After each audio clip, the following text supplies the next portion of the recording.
Warrant क्या होता है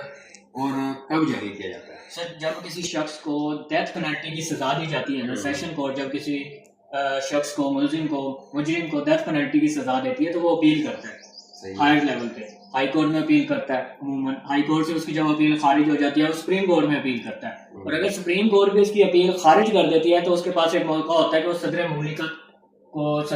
जो पाकिस्तान के सदर हैं उनके पास रहम की अपील कर सकता है। और अगर उसकी रहम की अपील भी खारिज हो जाती है, ठीक है, तो उसके बाद सेशन कोर्ट जो होती है उसकी डेथ पेनल्टी का वारंट जारी करता है। इसे स्याह वारंट कहा जाता है, ठीक है,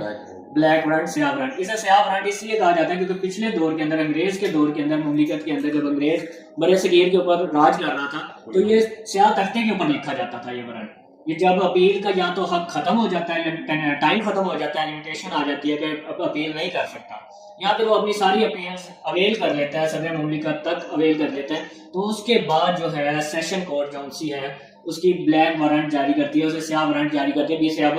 हैंग कर दिया जाए। उसके अंदर लिखा हुआ होता है कि इसे कौन सी तारीख को किस वक्त इसे हैंग किया जाएगा, तो इसे स्याह वारंट कहा जाता है। क्योंकि पुराने दौर के अंदर, अंग्रेज के दौर के अंदर इसे स्याह तख्ते के ऊपर लिखा जाता है।